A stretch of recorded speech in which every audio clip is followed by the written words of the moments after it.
But this is October 11th. I'm going to go to the other window on the other side of the top floor so you can see the other way. Those trees still have green leaves on them. Every window on this side of the house looks like this. This is crazy. Can't see anything. So we are back finally. Sorry. We've been gone for a long time. I feel like it's been forever. Our workload has been more than we anticipated. We'll just say that. Yeah. More than we expected. And today just happened to be extremely cold. Like it's sub-zero. I think it was 2 below when I got up this morning, and it's just kind of hovered around 7-10 degrees all day. What month is this? This is November. So today just happened to be a really, really cold day. We were somewhat caught up, and we thought maybe we could carve out a little chunk of time to do a little bit of recording. So yep. We've got obviously a new background because we're not out there. That's our seasonal room. Too cold out there. And we're trying to get the lighting right, so bear with us as we do that too. But yep. So this video we wanted to discuss the stereotypes of different acronyms because it's a very slippery slope to a fine line to prejudice and bias. So we kind of refrain from using these acronyms, and hopefully, well, the following explains why. We'll go through each of these by listing the acronym, stating what the acronym assumes, and discuss the reality the acronym ignores. So, first off, the first one is PIMI. So what the acronym stands for. Physically in, mentally in. What PIMI assumes. At its extreme end, PIMI means that you are 100% fully indoctrinated, a cult member hanging on every word of the Watchtower, presumed to issue from the governing body as the channel to Jesus Christ and therefore God. And you are in 100% support of whatever the channel does, as all direction and understanding comes from Jesus, no matter how unreasonably stupid, biblically incorrect, or hypocritically Pharisaic. What PIMI ignores as the reality.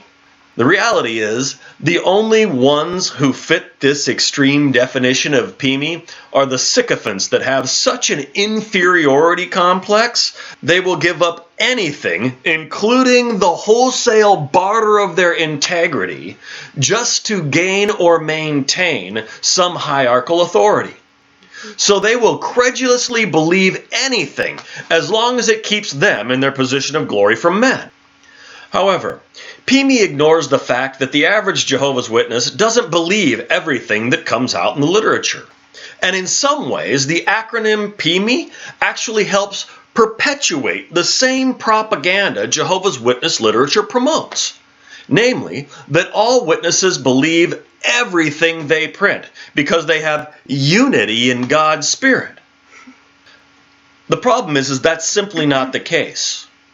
In reality, it's just another worldly attempt at peace through superior firepower. We will execute or disfellowship you if you don't agree with us. The culture, being what it is, has a pretty high success rate of opposing any reasonable contrary expression, no matter how scripturally correct the contrary reasoning is, or how ridiculously poisonous the current doctrinal spiritual food is. Just the threat of the word apostate is akin to a modern usage of the word communist during the Cold War. The simple accusational use of the word apostate starts a witch hunt, wherein if they find the slightest trace of the word's definition, apostate, in either your previous expressions and or current expressions during their modern day equivalent of the Inquisition, they will burn you at the stake, disfellowship you. So your only alternative is to remain silent, like the 7,000 others in Elijah's day. You know, all those requests from the stage of how we need to comment at meeting. Well, why do you think so few are commenting? Fear. So the meeting comments end up consisting of a lack of heartfelt comments that simply restate the paragraph with hardly more than just a word shuffle. Right. I remember our resident SKE elder making a comment, and he said he had somebody that was coming to the hall that was just a newcomer. And the SKE elder relates a story of this newcomer coming up to him after the meeting and saying, I don't understand. You guys read the paragraph, ask the question, then the answers just repeat what's in the paragraph. So the SKE elder says in his comment, well, we don't want to do that.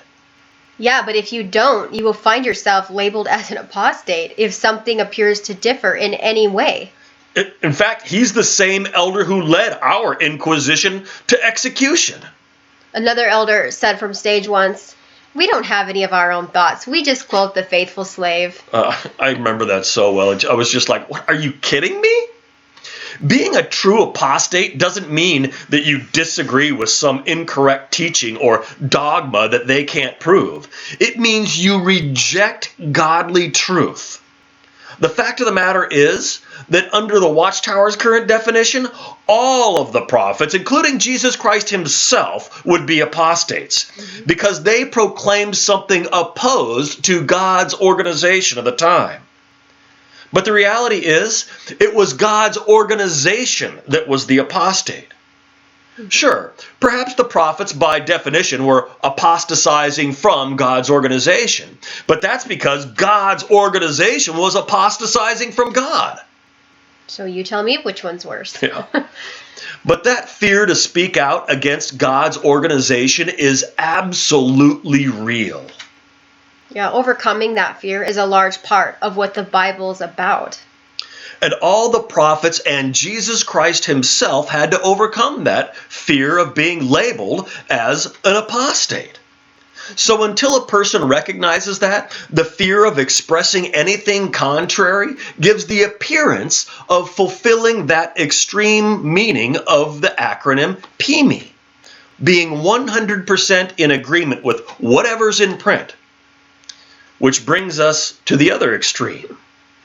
PIMO, what the acronym stands for. Physically in, mentally out. What PIMO assumes. It assumes the other extreme, that this PIMO, physically in, mentally out person, rejects 100% of the doctrines of Jehovah's Witnesses, but just silently sticks around because they don't want to get DF'd and lose their family and friends. What PIMO ignores as the reality. The reality is, most witnesses that we've talked to don't fit this definition assumed by the acronym PIMO. For instance, do you believe in the coming paradise?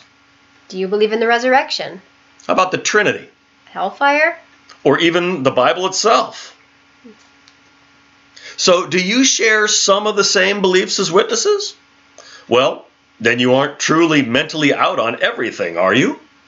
The fact is, you're probably just like every other fearful witness out there. In there. Right. Good point. That's afraid to voice your questions or concerns about some of the doctrinal teachings waffled over in the literature.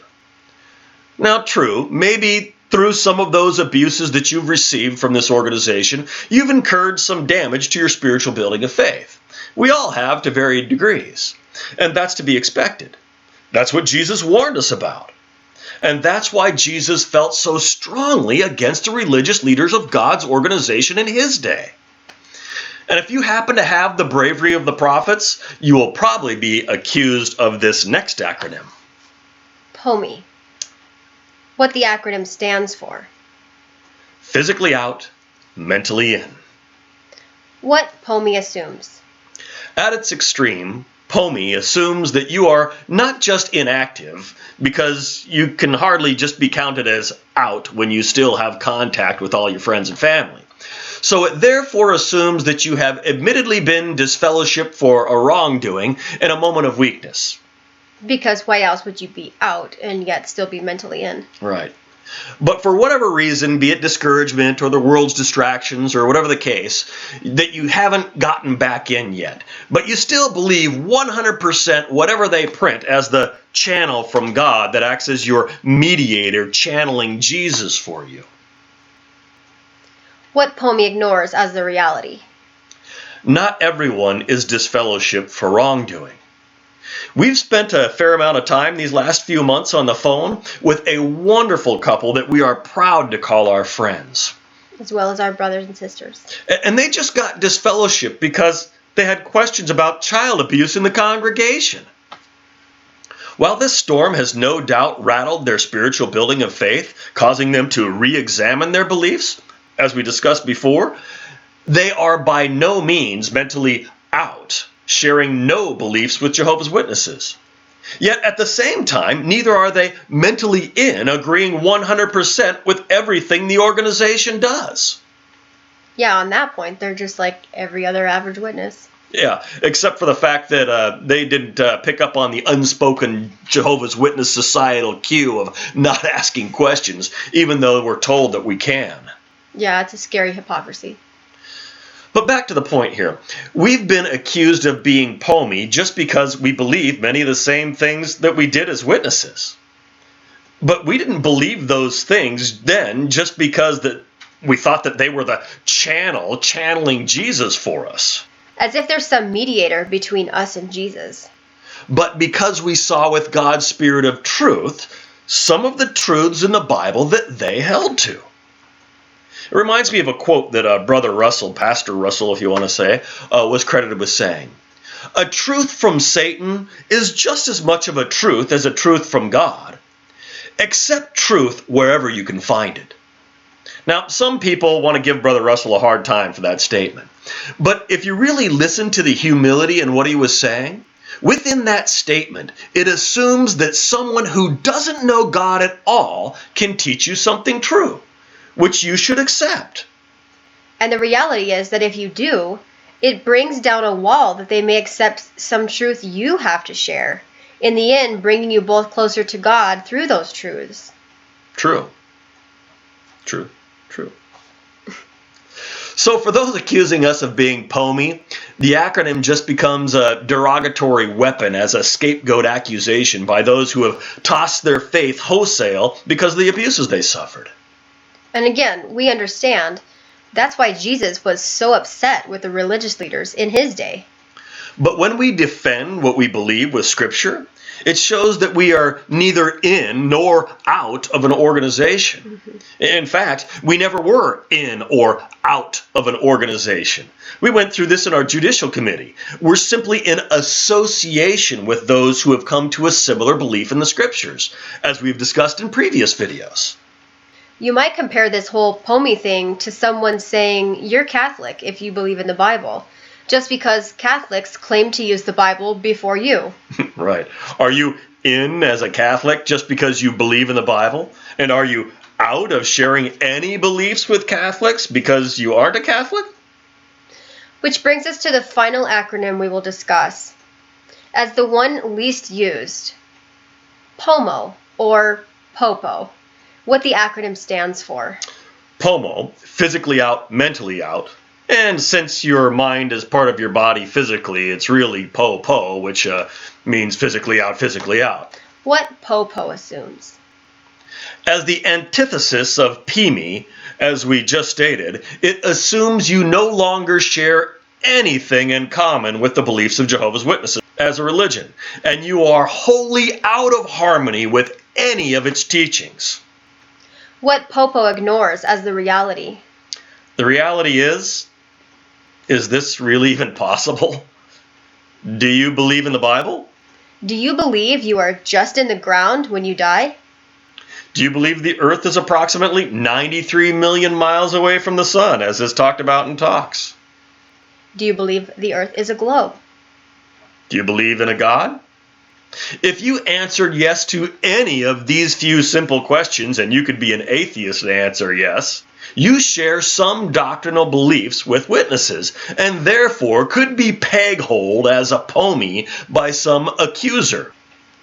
But the reality is, to be completely fair, we don't ever recall ever having actually heard the acronym POMO or POPO being used before, so perhaps we just made it up.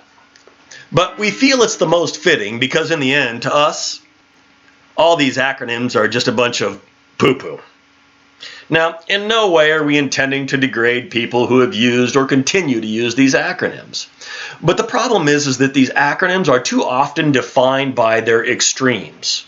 So while stereotypes for the masses of people may work for a generalization to a degree, one should refrain from trying to apply these terms or acronyms, awake, PIMI, POMI, whatever. Try not to apply them to individuals because more than likely, as hopefully we've shown, they probably don't fit and ends up just being prejudice that leads to bias. So to be clear, a stereotype is something that's generally applied to a general group, which is okay. But when you start trying to make a person fit into that or try to apply that to a person, it ends up being prejudice, and that prejudice can lead you to being biased against them. So hopefully that keeps you from slipping in to being prejudice and bias. So if you liked the video, give it a thumbs up, like, subscribe, share, and leave us a nice comment. And after this, we'll go into what our winter was like, fin cleanup in October. And then we're going to do a quick introduction to Clint. This is out our top floor window. And surprisingly, it looks better on the screen. But that house on the corner, these two houses right here, this is one of our rentals. That's the opposite side of the block. But like looking at it out the window, you can barely see it. So I'm surprised you can see it better in the screen. It's our second floor balcony. You can't see it. Not sure if this is any better. This would be the west side of the house. And you can see our yard. You can see my little trellis here on the corner. It's got quite a pile up on it. This is nuts. Never ever seen this much snow early on in one shot. Like, this is not the way to start the season off. This is crazy. It's disgusting. Makes me sick. Here's a look at the snowfall totals that we had the last 3 days. Anywhere you see some of those lighter pink colors, that's where we've seen more than 2 feet of snowfall. So check it out in Langdon, North Dakota, 27 inches of snowfall, 2 feet near Devil's Lake, North Dakota. Adams around 20 inches, and you had about 14 inches in the Jamestown area. Bismarck now at 13.2 inches after back-to-back days of record-breaking daily snowfall totals. It's now your second snowiest October on record. Really puts it into perspective. So this is definitely early in the game. We got blizzard warnings in the bright pink area, and that's when you have snow coming down with poor visibility and those gusty winds. That frequent gusts 35 plus or stronger than that. So that's something we're going to have to continue to watch today, really causing some of those issues. And look at the water vapor just showing you that big swirl. Well, what is it, about 9 o'clock in the morning? 11. Oh, it's 11 in the morning. See how much it's blown in already again. Yeah, not too horribly bad. Looks like we probably got another couple of inches. Wonder what our mums look like under here. Hello, mums. How are you doing today? Oh, freezing my butts off. Shoot, I should have brought that in because that thing Yep. would die. Actually, we could probably unbury it and still bring it in. It might be okay. Well, It's not really, really cold out. it's only about 30 degrees, but still that's cold for that. That's actually supposed to be inside. It's not even supposed to be below 40 degrees. Not supposed to freeze. Yeah. That house plant is. We're supposed to get another couple inches today, I guess. Now they've. You wonder what that is? Well, heck no, I'm not stupid. I know what you're gonna do to me. Don't throw her in the snow. Come here. Don't, Come here. Don't throw her in the snow. Come here. Don't hurt her, please. Poof. Those little legs. Be careful with those little legs. Come on, Bubba. Come on. Come on. Come on. Oh my goodness. Man, that's cold.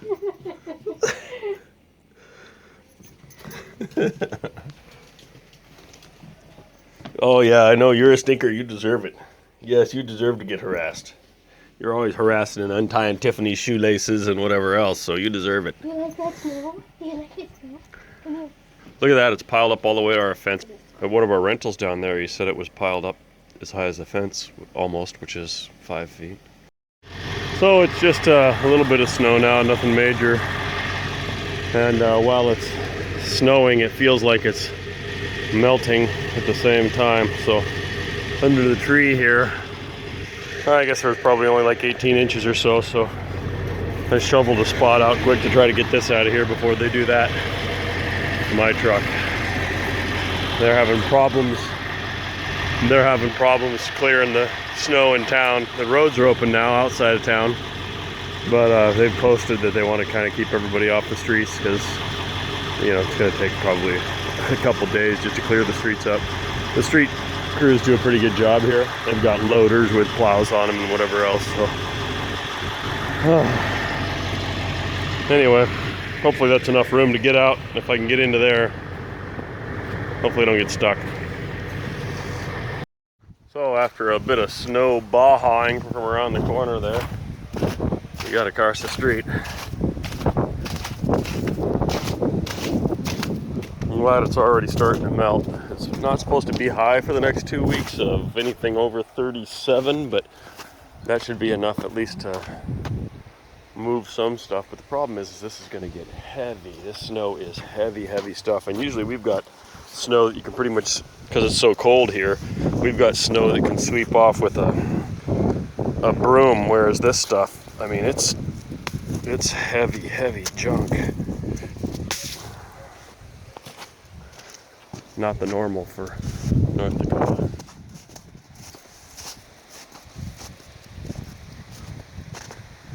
But yeah, that decimated some stuff. Yeah, so you can see the difference between under the tree and then just out of the way of the trees. You're sheltered a little bit from those trees, so that's probably a pretty good estimate of what we have as far as wet packed stuff. Even where Tiffany's digging out right there, it's under the trees. Just around the corner. Where it's clear? Yep. This is so heavy. I can't even get to the mailbox. Yeah, it's buried. This bush is usually like 6 feet tall, and now it's about 3. I'm sure there's all sorts of broken stuff. Down here, this is usually cascades over the top of the sidewalk. We let these bushes grow so it kind of gives an archway over the sidewalk. And I noticed when we looked at them the other day, they were just, yeah, flattened like pancakes over the sidewalk. So right there next to the pond, right there, those bushes usually go up over the top of the sidewalk and kind of create a nice little tunnel. And right now it's just absolutely just bent over, weighed down, broken. So that'll be lovely to clean up. All the leaves that were starting to turn red, the Virginia creeper, it's croaked, I'm sure. So I got the sidewalk all dug out. Sad. Here we got stinking fuchsias that still had flowers on them. Somehow that still's hanging on there, hasn't fell off. Now that I've touched it, it probably will. The mums were just starting to bloom. How depressing. Now comes the conundrum of how much shoveling or how much do you get rid of, because it may melt off on the other end of it. If it dips and turns cold, all this would be just a big block ice. So now comes the conundrum. You just let it sit or try to move it all. I guess I will wait till after the city does their thing before I make that decision. Okay, I'm tired now already. The snow was up to here on the screen door and I couldn't get it opened. But I have my little herb garden out here. Of course it's still green. I still have kale. And then that whole line right there is supposed to, there's about 6 of those just in a row with herbs in it. They're completely buried now. I had to actually jump that fence because I couldn't get it open. But the whole sidewalk along our whole property is filled and all of my bushes are leaning over. I'll show you that when I walk out there, but I want to get these stairs. But I'm tired already. And we haven't even really started moving snow. It's just so heavy. Okay. I got that cleared off. This has chives in it. And there's rosemary, sage. I don't know what the rest of it is. It's gone, that's for sure. Try to get out of here. Take my shovel with me. Oh, and all my tomatoes, they're gone too.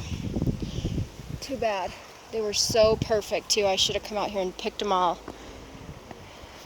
I've got about maybe 12 plants in this spot right here. You'd never know.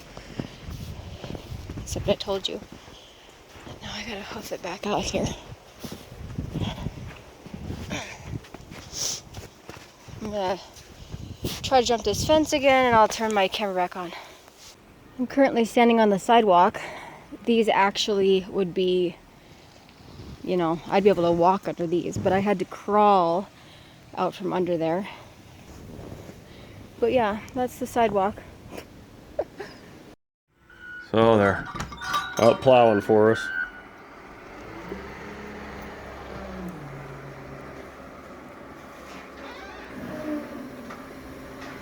Look at that, he's even going to take away the snow in front of the berm there. That was kind. It was. Yeah, but look at that monster plow they got. They do a great job.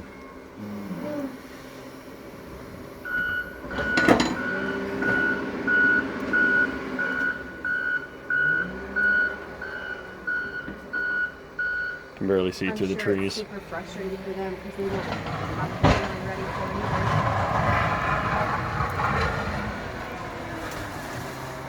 I mean, the trees are still green.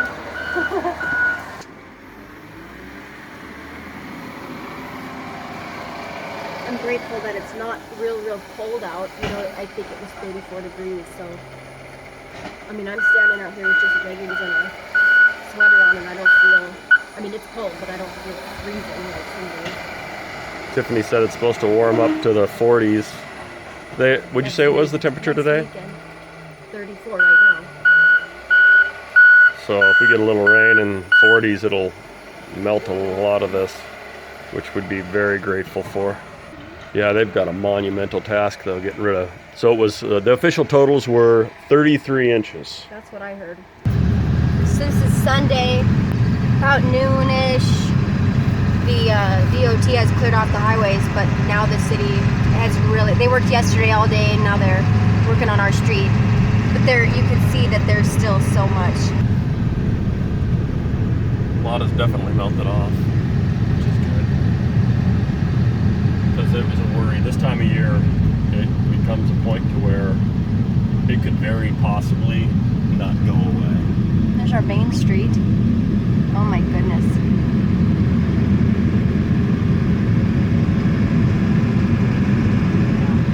And they're not just plowing it out, they're trying to pack it away out of town. They're taking it out of they've town. got dump trucks and whatever else they're loading into.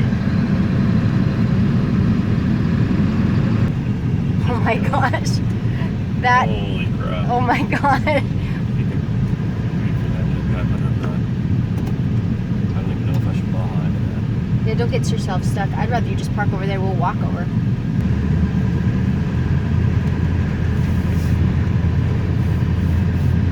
Are you still in 4x4? Yeah. Not much on the side over there. Well, it's not too bad over here on the side. Ah, oh, crap. Shoot. It snows like 5 to 6 feet in front of the dang door. Oh. Bring the shovel, Tiff. Well, you might as well be carrying nothing because you ain't going to be able to get nothing in this door. Maybe I can climb up over the top and there's a gap on the other side. Shoot!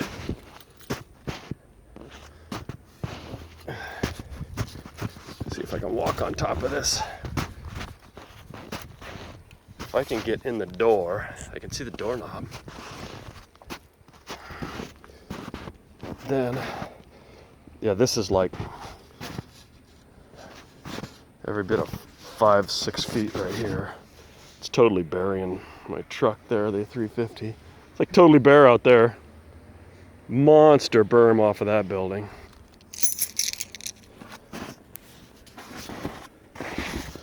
Step down another couple feet here. I'm sorry, but you will not be using that loader. You don't think so?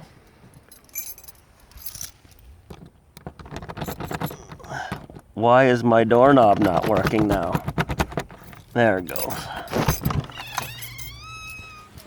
But we got this little snow blower right there. We'll see what that does. Jump into the shop.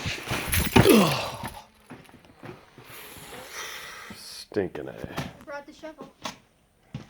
Well, get shoveling. I'm gonna go have a beer.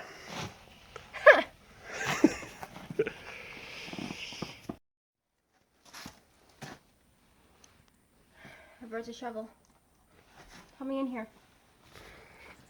Bought it last summer.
I'm standing up on top so I can knock the snow down. But I'm not very good at it because I'm not very...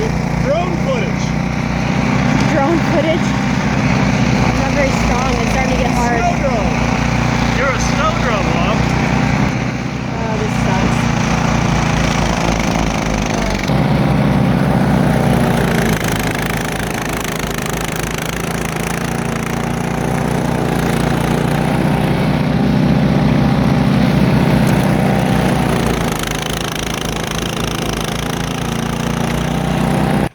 This is our path. Chad just walked straight out. He's gonna walk out to the road so that way we can load it in the back of the truck and take it home because we need to get our sidewalks cleared off.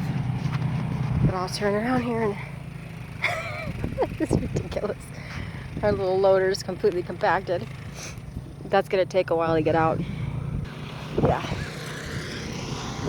We should have parked it out here where there's nothing, but we wanted to keep it plugged in, so instead of running a cord clear out here, we thought, well, just put it by the building.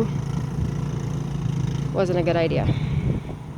So we got the fence open, but we used that blower and a shovel and made a couple of passes, and they got all my herb garden out.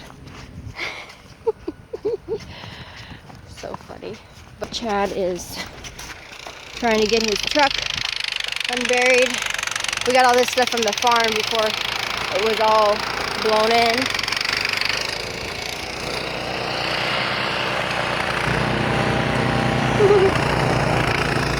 But he started up here. Ooh, it's getting really sloppy. Sorry it's so loud. We're back down here at the shop trying to unbury that little skid steer. Oh, crap, this sucks.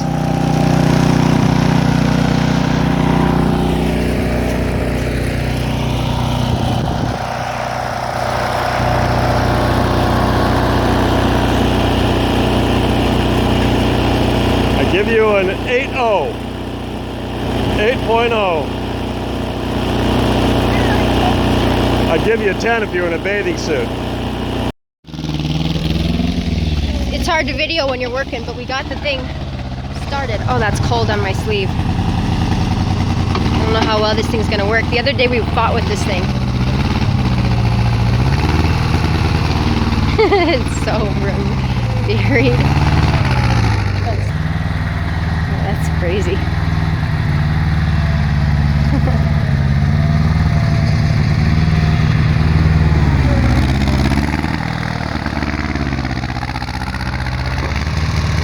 Try to get that front or not. Let's get my feet dug out so I can put my feet in there. Okay. You want So plugged up I couldn't even get my feet in there. You want to dig your feet out of that, yeah. So we're at another car show. This one ended at a shop tour. We were in the middle of our work day and somebody said, hey, the car show's going on. I'm like, oh man. So we just dropped everything and went to this show. So this is a North Dakota shop tour. And I was told I have to go upstairs and see this. So let's see. Toy room.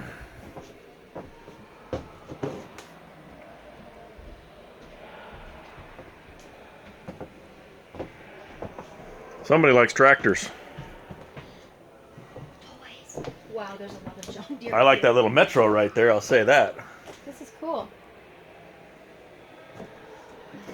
This is what you need for all your little toys. Yeah. Shelves. Somewhere where it doesn't get all sun faded all the time. You need to have a little toy room. I think I'd need more room than this. You think so? Yeah. Well, I don't know. There's quite a bit here. A lot of your stuff, like your little size ones like this, are still in all the packages like those are. Yeah. But I've got them all sitting on the wall to where they're not laying down. They're all stacked, 10 deep or whatever. Yeah. They're like this. Yeah, this is pretty neat. I have to say though, A pretty big model. he really likes John Deere. Yeah, I've got one of those right there too. Car hauler. I want to build a real one. I've got the cab over. Pretty neat. There's another car hauler. Actually, that one's got boats on it. These are cool. I'm going to be buying a couple of those here shortly, I think. Not tow trucks, but 60s cab overs. I like these old stuff on the small stuff on the... Look at these little Model Ts and stuff. Those are awesome. There's a Model T right there. Yep. And there's a couple little pull buggies right here. That one. You know, I like all the little stuff. The old stuff. I like the newer Corvettes, less 10 years ago. I like the look of the old Corvettes. Look at that car hauler. That one's got a Mustang on it. That's the way it ought to be. Holland, no. Did I hear Mustang? Mustang should That's be driven, right. not hauled. Yeah, but at least that's on the car hauler. Mustang There's a should Corvette be there hauled. too, so Should be driven. for you Chevy guys there. God, you're not another one of them. He likes John Deere. This guy does. See. Pretty cool. Talk about a little boy that didn't have any toys. I just sold one of those. Yeah, I wonder if he took them away. I like that chrome one. That one, just a little kid writing all over that box. He probably took it away from him. When I was a little kid, I had a neighbor that gave me just a refrigerator box full of these. Really? Refrigerator box. Of course, it was like 70s, so all I did is play with them and beat everyone up. Yeah. And I think I have like 4 left. Yeah. I've got the car hauler. I've got a little pickup like that blue one over there. We had one truck between me and my brother, and we had to share it. Yeah, well, you lived from the era where it was uphill both ways to walk to school. And in North Dakota, I'm sure the wind blew against you both ways. Oh, yeah. And it was probably blizzarding. And well, the thing is that ain't a story. That's true. I don't know how many times we went to Grand Forks, the wind's blowing against us, turn around and come home, and the wind's blowing against Does it us. every time, especially if I got a trailer behind me.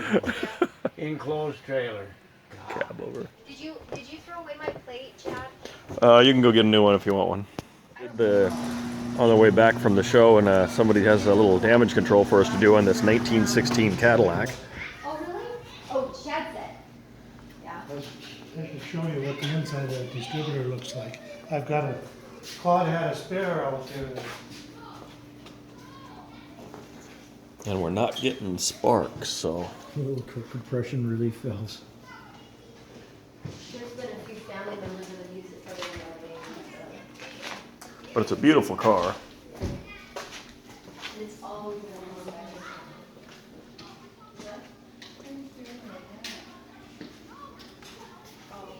I think this is pretty humorous here. These wheels, I think, if I remember right, they're 24s or 26s. Rolling on dubs for back in the day. Okay. So first thing we need to do is figure out if we're getting power. Have you checked any of this stuff? No, but I know we ain't got no spark. Okay, so we need to find out if we're getting power down to the coil first. So you figure out what the coil is. I think it's. We've got to make sure we're getting power to the coil. The coil is in up under the dash. Yeah, it looks like I can see it under there from inside here. You see it? Yeah. A big old coil under there. Yeah. It's just a pull. You don't clock. Boy, that is an exquisite looking engine for its time. Isn't it? First V8 ever made. Got compression relief valves so that when you crank it over, it doesn't bust your arm off. This is a buddy of mine, Clint's, his Chevelle.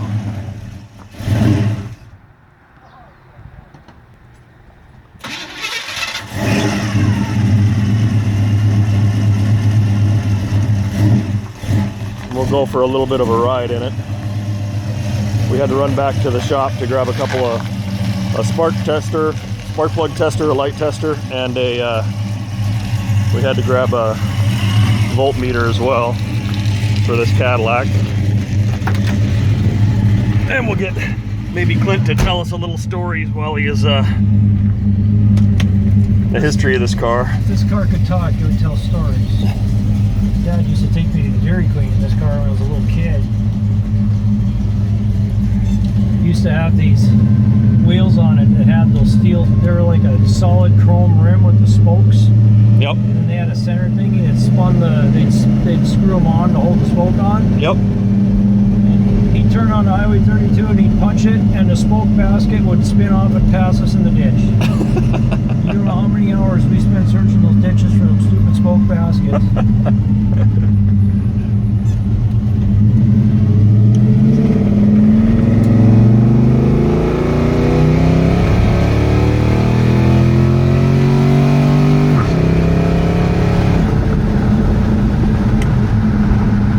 So this was your dad's car. And where am I turning again? 15th Street is where we want to turn. Yep.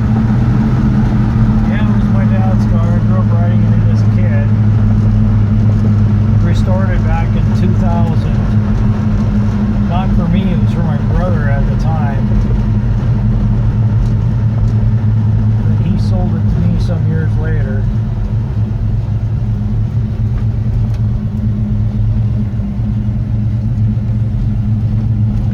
And we'll go to Clint's. I ran into Clint. We were at actually out in service, and his house had caught on fire. What was it, the night before? Oh no, that was the weekend after we first came to your door, right? Really? Yep. Was it that soon? Yep. So it was like we went to your house. I think we found you out in service. I went back on a return visit on you, and the fire had happened. So we came down a little bit and just helped clean out some stuff that needed to be thrown out. Thank goodness they were able to put it out. But his house did a major renovation at that point. Completely gutted it. And we studied together for a couple of years, but we became fast friends right off the bat. So, but we're gonna go down to his place and do a shop tour. He's just built a brand new shop. Well, showroom more so than showroom, shop. right? Yeah, it's a showroom for the car collection.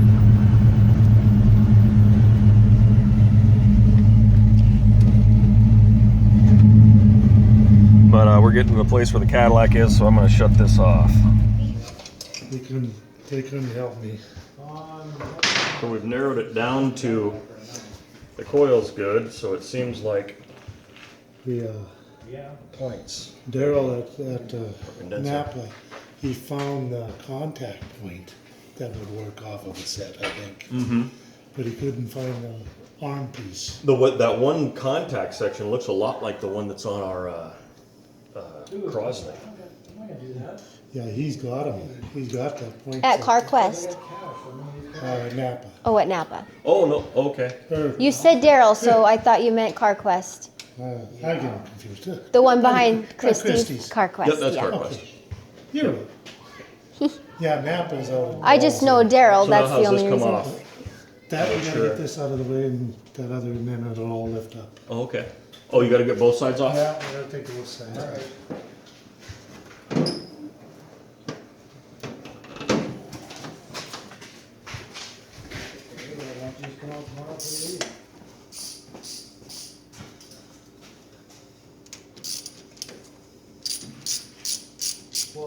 One thing about it, you can't get the wires mixed up. Yeah, that's true. So I felt pretty safe there. And then show me, you can show me media ads and all that stuff, but you go to the purchase or final listings, or you know what I mean, completed listing. No, it's kind of cool, quite honestly, to get to work on this. It's not very often you Yeah. turn the wrenches on the very first Ready, meeting. so at least you know where that stuff's on. Well, I was brave to even take this part apart. Because I didn't know what was under there.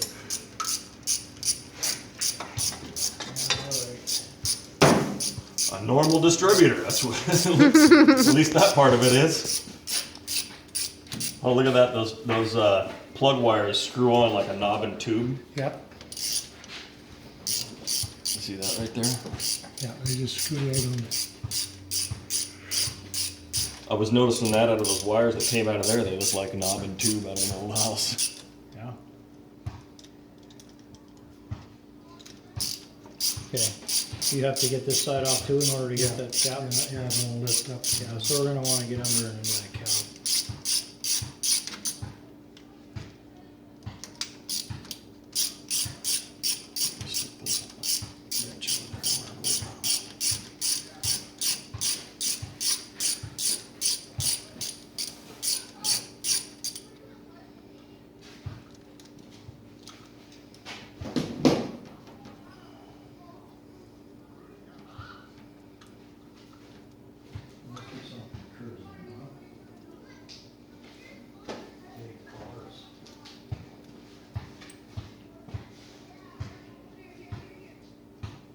Yeah, I went to take this Model T down there I just bought and hit the starter and the Bendix started free spinning. The next thing I know, it's stuck into the block or something, or it won't turn the motor over, nothing will turn over. You can't even crank it over in the front. Like I didn't even force it, but You know, that distributor has to turn just, and then it comes up. It's supposed to come up. You gotta turn the other side. You gotta get turned over tomorrow. oh, we need to undo this wire over here. I think. No, it comes off. Really? I just gotta find that right spot. Because there's a wire that's hooked up right here. It's real short. I have it off. I don't think that, See, that don't connect to the edge of it. But there's a little. Can we try to access it from this side? here, I'm gonna try to slip it over past this wire.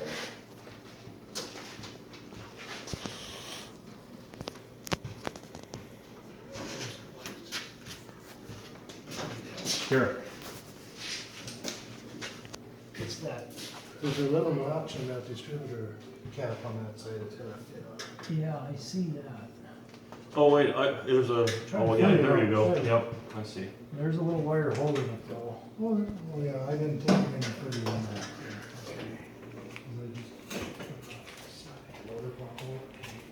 That's what you got. Okay, can you snap that issue there? Alright, Chad, you're gonna turn the key on, you're gonna go back down with the coil.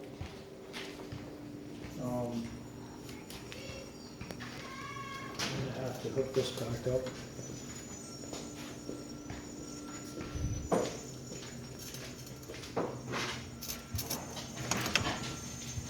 That does not sound good. Brakes. Yeah. That's What is some it? Chevrolets for you. What was that? Who is that? That's my daughter. That's Rachel? Oh, That's a brand new vehicle. the car doesn't sound. Yeah. She was at the show. Oh, yeah. Yeah, she works at D&B. She's secretary. That didn't sound good. I know. We decided it's garbage. I'm gonna have to take it home. It's like a whole posse here. Did you find a flashlight? No. I've got one. Oh, okay. I don't do search anymore. Welcome to our house. Okay, Chad, Yep. so you're gonna take this thing here and you're gonna check for spark again like you did On the. with that wire? You mean on that side? Where are we at? No, you need to be back over here again. Oh, on the. You're gonna do the same thing with this, Okay. that red wire, Yep. unless you just wanna hold this. No, thank you. Okay, This is the one if you need that. I need to get in here too. Sure. Actually, we're doing okay, so. Oh, okay. You sound like you know what you're doing. You with pickups, did you like roll it out here? I think they're just gonna make sure it starts. Midnight cruise for everybody? So what are you doing exactly? If you guys- need to trailer it out to your place, Alan, or wherever you guys keep it, just let me know. I can trailer it out. We store it right in town here. Oh, okay. Well, I can trailer it over there. One of the storage units. Well, but it runs. Wow, we go for cruises.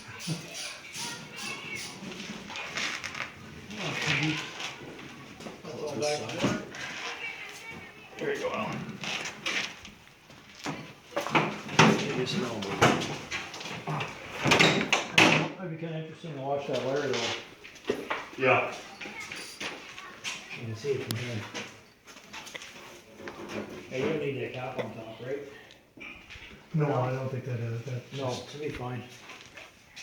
We're probably gonna make that new. Just to check it. Kids can't even see their hoop anymore. I know. That's great, because then they can't tell when they miss. That went in. Oh, we hit the net. Oh, swish, nothing but net. Does he carry on like this all the time? Yes, he does. It's constant. He's an early riser too. It drives me nuts. Sometimes he'll be up at like 4 or 5 o'clock in the morning. He sleeps in then. I sleep in. He Sometimes doesn't. I don't go to bed till that time. He's up at 4 and he works all day long.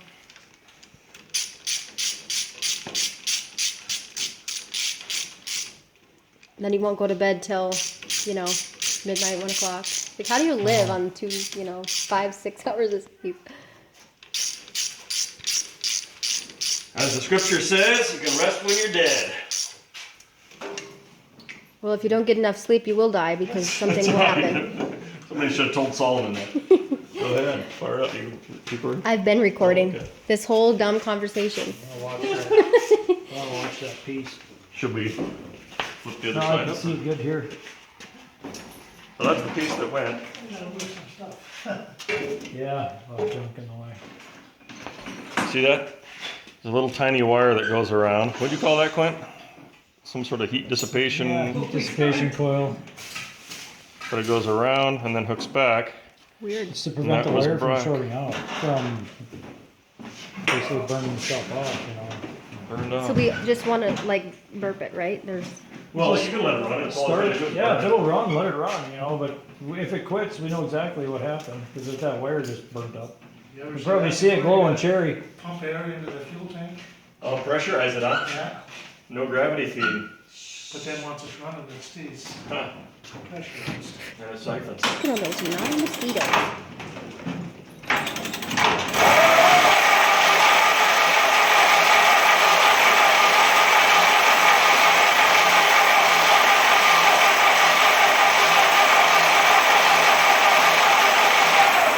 Hold on. Your test spark. Yeah, it's getting smart, because that coil was just red. But here, where's your spark tester?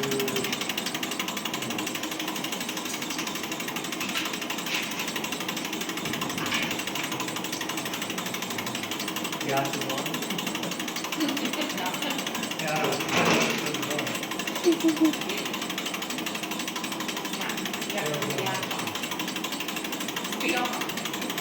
So hold on, key off for a second. Key off. Key off.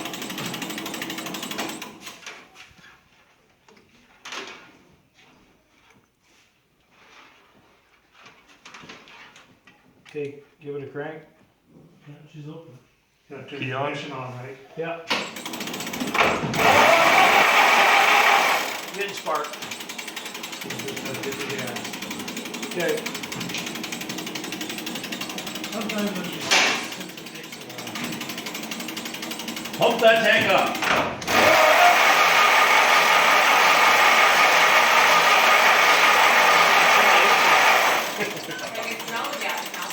For you. That was me. See what I mean? It's dumb. I can smell it though.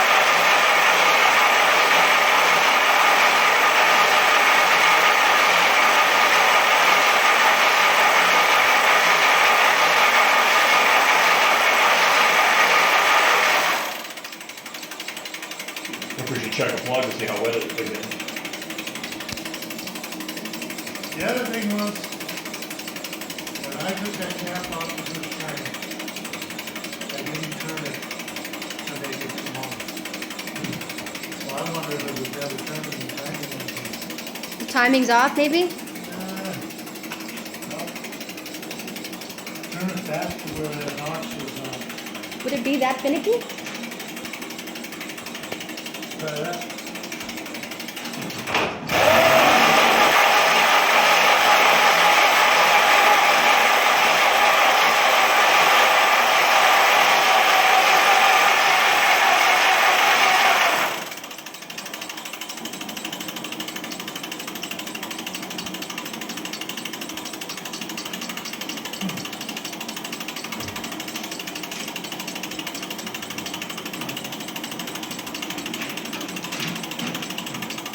These mosquitoes are big this year. They're like dinosaurs. You think? And it hasn't been very wet. I can smell it. Crank it again.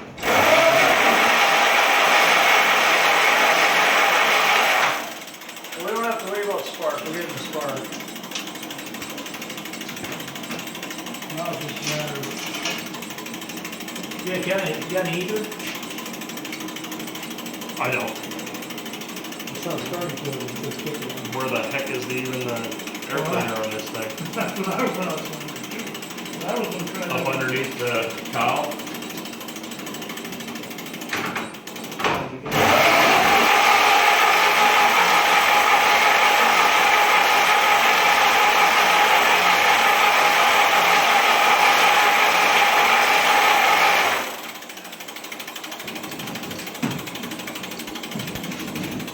That thing is glowing. Key off. something red there. Yeah, Yeah, that's it and glows that's red the, when the key's on. But when it's running, it's not. So it's like if it's that's that- if the points are touching, I think. That's that wire Yeah. that we were telling you about. That's why it's designed that way. It's almost like if you leave a key on an old car, it'll fry the coil.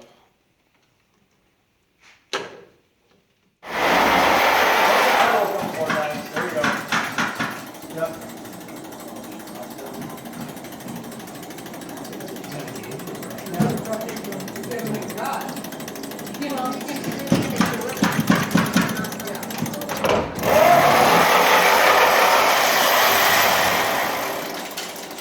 Yeah, pump that bugger up good.